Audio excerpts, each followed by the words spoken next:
All right, hello everyone, and welcome to my channel. Today we're doing another Bible decode, and we're looking at the book of Luke and combining that with Josephus's Jewish War, or War of the Jews. This is all from a book called Michael Menescot's, M-E-N-A-S-G-O-T-Z, called Christianity's Origins as a Flavian Secrecy Cult.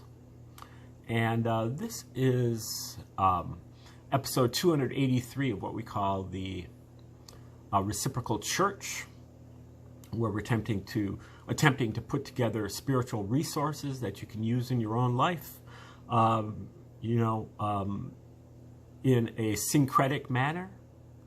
And we feel like this is necessary because of the imminent demise of all of the Western religions, because they are really all fraudulent. In particular, today we're talking about the New Testament, which includes the two Western religions of Christianity and Satanism. We'll be digging into the Old Testament soon enough, which represents the Judaism, and Islam has got issues. And then also we're going to go after atheism or scientism. And we're trying to, again, through a syncretic practice, building different and even disparate disciplines that you can use in your life to get closer to the divine, to feel reverence in your heart. And I foresee that one day we're going to have 8 billion people with 8 billion different religions. Everybody's got their own do-it-yourself religion that they put together with their own, through their own experience and with their own individuality of what makes sense to them. There's no sense in us continuing to, buy into doctrine and have somebody else tell us what we're supposed to believe. And in this case, that holds true. What Menescot does in this book is he explores what you call the Flavian hypothesis. That is, that the New Testament was not written by a bunch of semi-literate desert dwellers in Palestine or Judea, but that it was written by the highly educated Roman Caesars and their close relatives living at Caesar's palace in Rome. And that also includes Josephus, who was an adopted member of the Flavian dynasty. He was known as Flavius Josephus, and he was adopted by Emperor Vespasian in about 69 AD, when Vespasian became emperor. And Vespasian ruled till 79 AD. Then his son Titus took over for 2 years, and then his son Domitian for another 15. And that is known as the Flavian Caesars, the Flavian dynasty. Josephus, whether he was a real person or not, whoever he was emanating from the court of the Caesars at Rome. And whoever Josephus was is also the author of the New Testament, in particular the Gospels. There are just far too many parallels between the two books, and not just one way. There are parallels. One book parodies the other, and the other parodies it back. They were written at the same time by the same people for the same reason. And the reason is that the Romans were sick and tired of the Jews. The Jews were constantly revolting and conducting revolutions and refusals, and they were willing to die for their beliefs. They had this separatist monotheistic religion, and they believed they were the chosen people, and they believed in, their dietary purity food laws, and their stricture against graven images, even on coins, and they believed in their circumcisions. And the Romans just really couldn't have that, because the Romans had like hundreds of different tribes living under their umbrella, and they just couldn't donate all the resources that they needed if everyone wanted to do that. So they tried to really prune or domesticate the Jews, and that's where Jesus comes in, because the Jews were expecting a Messiah. Many Old Testament prophecies point to a Messiah coming in this first century AD, but the Jews were waiting for a military Messiah. They were waiting for somebody that was going to lead this revolution against the Romans and kick the Romans out of Palestine. But the Romans had other ideas. They instead proposed a Jewish Messiah who was a Prince of Peace, and who believed in rendering unto Caesar what is Caesar's, and turning the other cheek on oppression, and walking an extra mile with the Roman soldier's backpack, and calling the Roman soldier, the Roman slave owner, the possessor of the greatest faith in all of Judea. And so what they did is Josephus, or whoever Josephus was, backdated the Gospels by 40 years. A lot of the prophecies that Jesus makes in the Gospels are fulfilled in Josephus's 7-volume work called War of the Jews, or Jewish War, which is a history of this war from 66 to 73 AD between the Romans and the Jews. And both Titus and Domitian were generals in that war before they became emperors. And many of the things, again, that Jesus had a 3-year ministry in the early 30s in Judea, and Titus had a 3-year military campaign in the early 70s in Judea. And the place where Jesus makes the prophecies is the exact location where Titus fulfills the prophecies. The time that Jesus makes the prophecies is exactly 40 years, sometimes to the day or even the hour of the time that Titus fulfills the prophecies.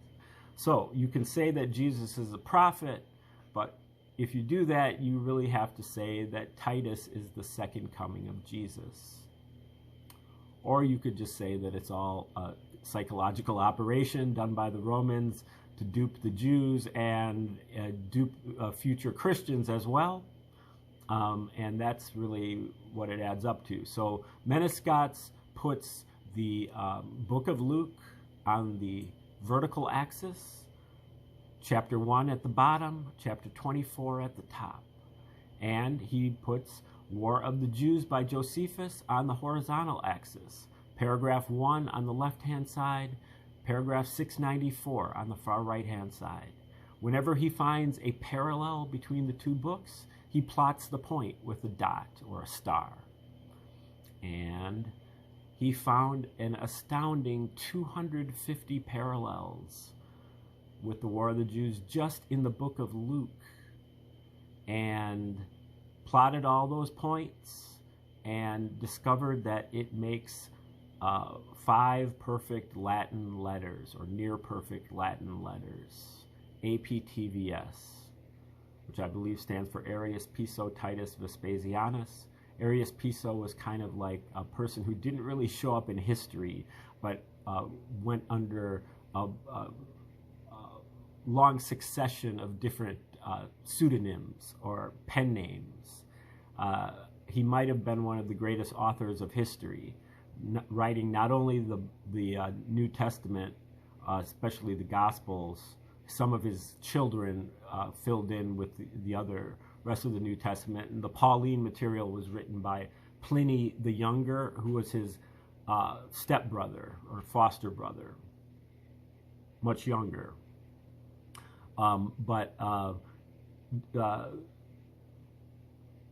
Arius Piso wrote many, many other things in addition to Josephus, in addition to the New Testament, including some of the works of Aristotle, even though Aristotle was said to have written 300 years before that. And all of the church fathers were members of the Piso family, Polycarp and St. Ignatius, and he also wrote as this guy Hero of Alexandria, Nicomachus of Gerasa, who is a mathematician, and it's kind of astounding. But you know, when you look at it, it's pretty much that's how it had to have been, because the Romans had a monopoly on education, especially in Greek and Latin, and Josephus is written in Greek, and the New Testament is written in Greek. Given that the apostles and Jesus all spoke Aramaic, most likely, and probably not Greek. That's another stretch there. And then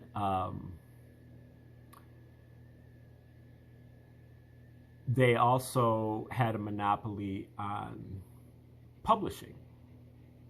No printing press, no copy machines, but the Romans had slaves to do both of those things. They had thousands of them to do both of those things. They were called slave scribes. And then distribution. The Romans had the only, post office or postal system in the empire. The idea of Paul sending letters out to Ephesus and Thessalonica and Rome and all of these different places couldn't have happened unless Paul was a Roman agent. But Paul was which he was Pliny the Younger.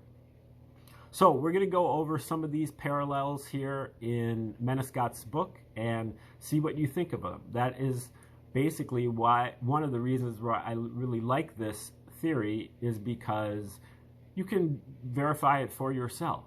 Get yourself a copy of Josephus online as a PDF, either the Whiston translation or the Loeb translation. Pull out your New Testament to the book of Luke and pull out your graph paper and get ready to plot the points.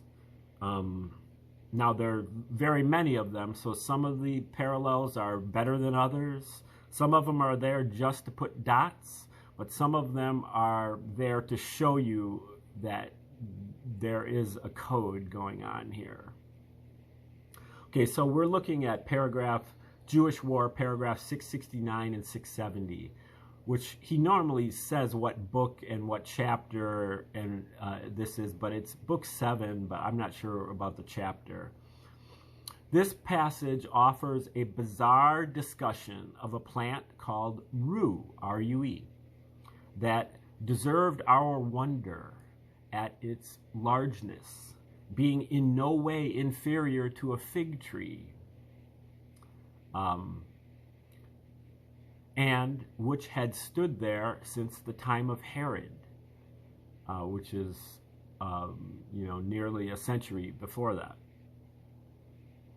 It produces a root which looks like flame or lightning, which will not yield to being taken by hand until either a woman's menstrual blood be poured upon it or her urine. Nay, even then it is certain death to those that touch it. Now, again, this is supposed to be a history that Josephus is telling. One way to remove it is to hang it from your hand. Another way to remove it is to dig a trench around it and tie a dog to it so that only the dog is killed. Yet after all the pains of getting it is that this root drives away demons. The passage mentions, I guess this is Menescot's he not got it in parentheses, but he says the passage mentions that it had existed since the time of Herod, and the previous paragraph describes how Herod had come there and observed the nature of the place. However, Jewish war, this paragraph adds that at a later time the Jews then cut it down.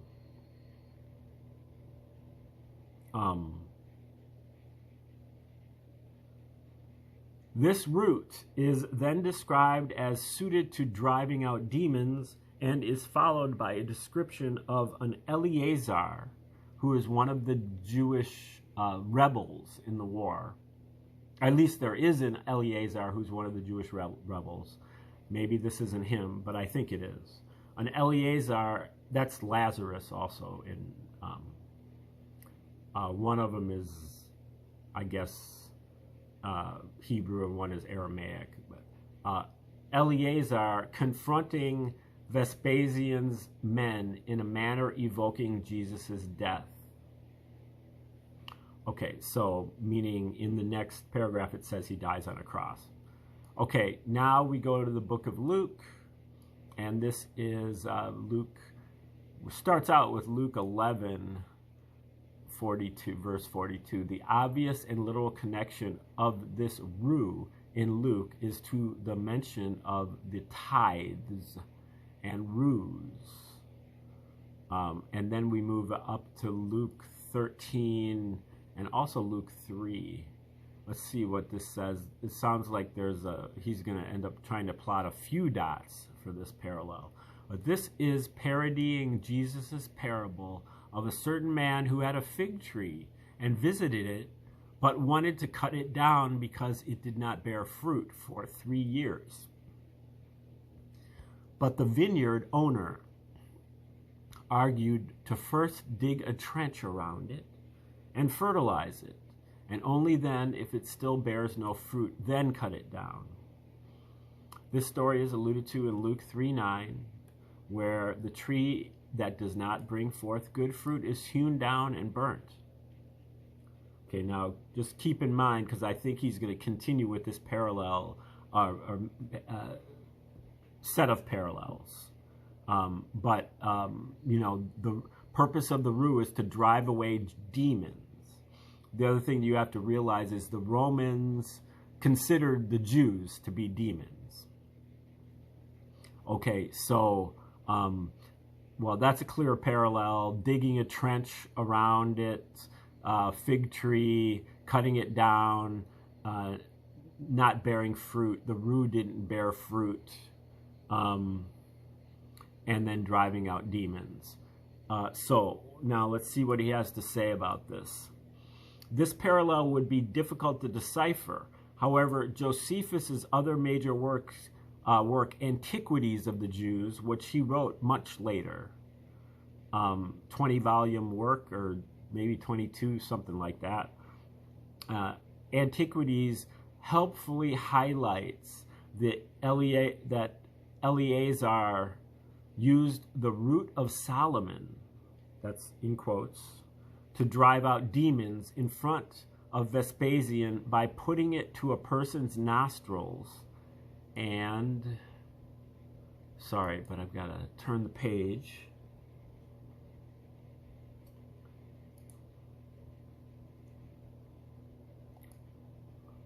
Putting it to his nostrils and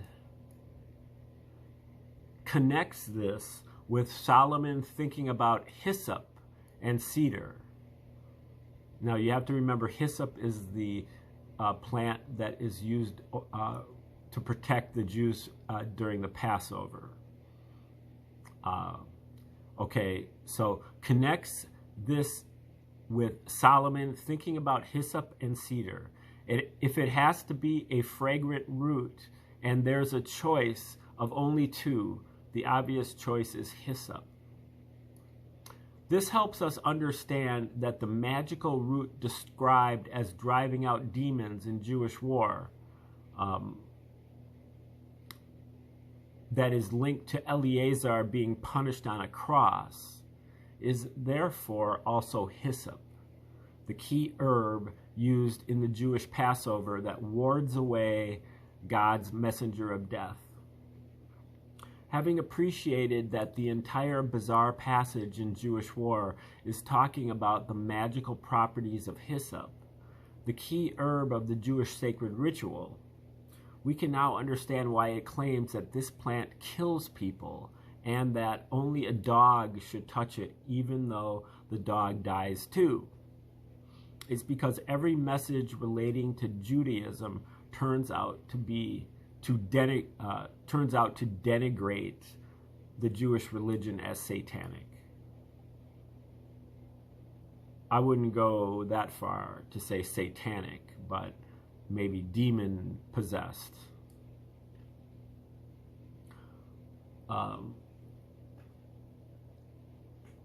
Because really, Satan has no place, very, very little place in the Old Testament.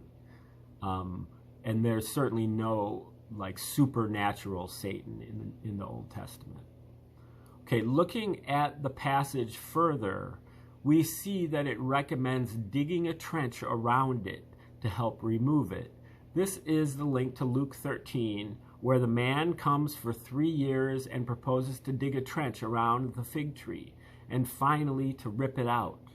Why 3 years? Because Titus came for 3 years and dug trenches around Jerusalem before utterly destroying it. So, just as hyssop in Jewish war represents Judaism or Jerusalem, the fig tree in Luke represents Judaism too. Christians generally seem to struggle to explain why Jesus randomly curses a fig tree and causes it to wither and die, but this explains it. Okay, the next parallel is Jewish War 392, Book 3, Chapter 7, Paragraph 2. Josephus, the stated author of Jewish War, had Messiah credentials. The Jews' expectation of a Messiah.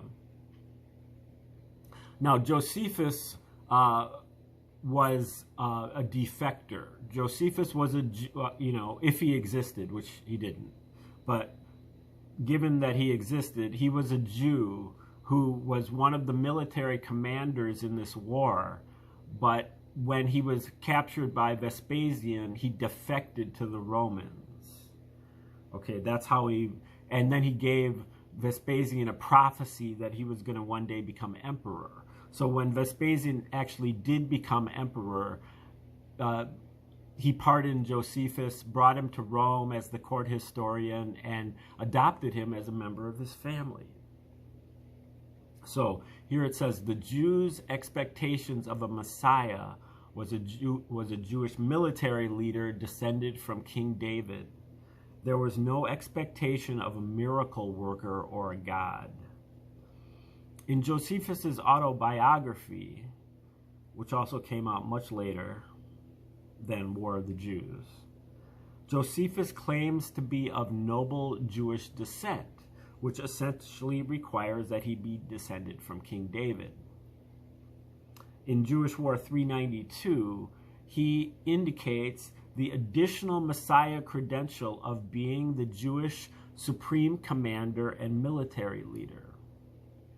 Okay, so this is matched up with Luke chapter 3, verse 31. Jesus also had Messiah credentials, albeit weaker. So this is, a lot of times the parallels are between Jesus and Titus. But there are also several parallels between Jesus and Josephus, including when Josephus was surrendering, he actually was caught underground in a bunch of caves with many of the other Jews during the siege of Jotapata. And he ends up being basically underground for 3 days and then resurrected bodily.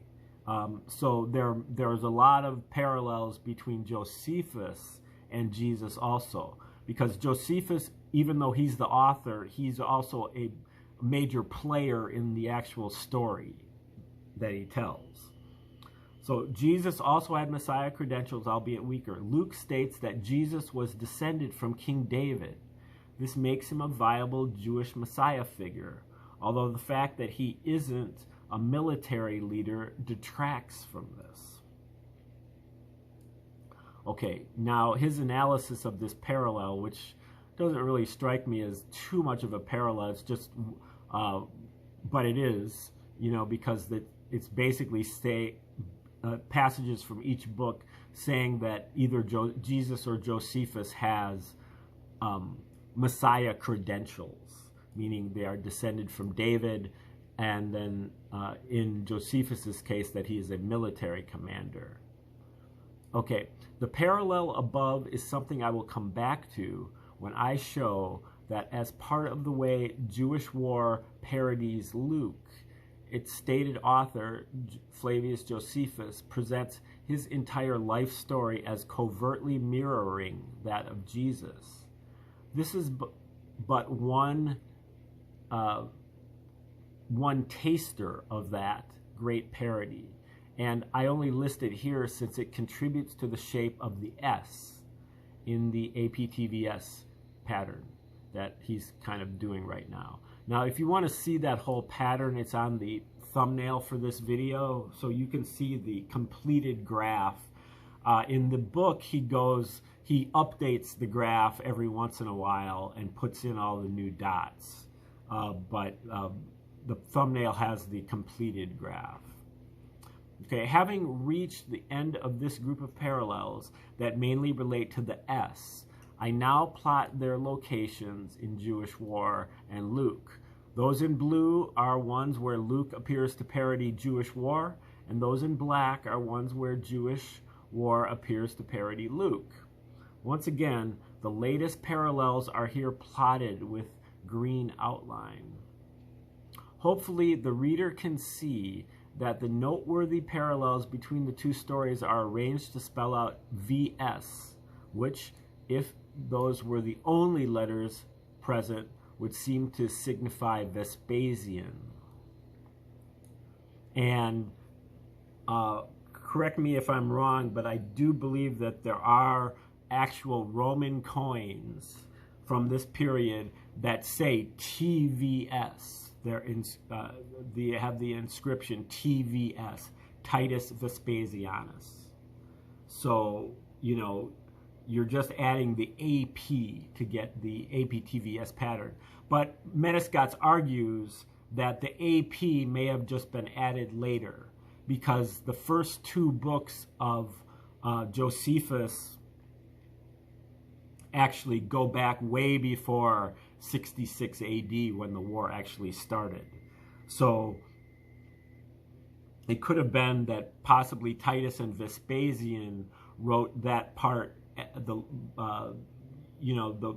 historical part of the war, and then somebody else, like possibly Domitian, the other brother, or possibly Arius Piso, wrote the first two books at a later period to kind of maybe fill in some information and historicize a few things. Because you have to remember, all of this is complete fiction.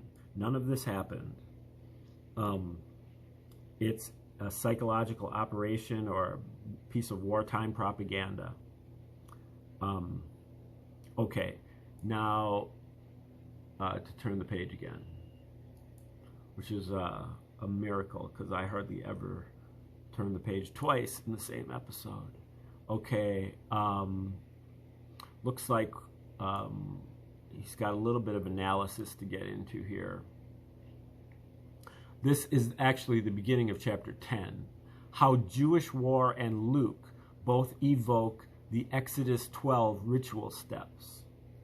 Okay, so if you recall, Exodus 12 is the description of the Passover ritual. So it kind of tells you what you're supposed to do with the Passover. Like you have to roast the meat, the lamb, and the lamb cannot have any broken bones, and it cannot have any blemishes, and things like that.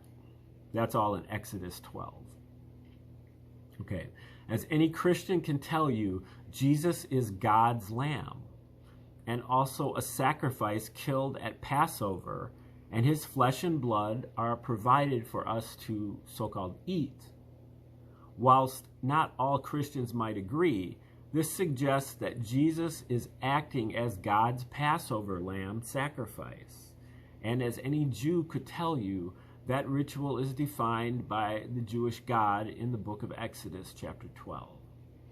Christians might be surprised to learn that every action required in that ritual in Exodus 12 can be found conceptually mirrored in some verse of Jesus' story in Luke, in one or at most two verses. More surprisingly, perhaps, Jewish war does this too, via numerous metaphors, all of which are contained in paragraphs relating to the famine in Jerusalem. But what is most surprising is that for each step in the Passover ritual in Exodus, these parts of statements in Luke and Jewish war happen to be so perfectly positioned in every single case as to align with the APTVS pattern. In my published papers, I had described this as an example of Jewish war parodying Luke. But with hindsight, that was wrong. Something different is going on. Both documents evoke Exodus, and the locations are chosen so that when you plot the locations of each required act mirrored in Luke and Jewish war, it contributes dots or stars, each of which helps build up the APTVS pattern. This is an incredibly specific way for Jewish war to parody Luke. But the advantage for the Flavians is that the parallels are harder to dismiss as arbitrary or coincidence, whilst making it possible that each individual parallel in isolation can be so subtle as to go completely unnoticed. This also helps ward off anyone trying to argue that maybe Luke and Jewish war both parody some earlier non-surviving text, or that only Luke parodies Jewish war, or only Jewish war parodies Luke. This is because by overtly making both stories parody Exodus, it is clear that editorial control of both stories, Jewish war and Luke, was necessary. Only in this way could the relevant references be inserted and arranged so the dots would appear at the correct locations, forming the APTVS pattern. Before I list them, I will offer a flavor of the Exodus 12 ritual from the Christian Old Testament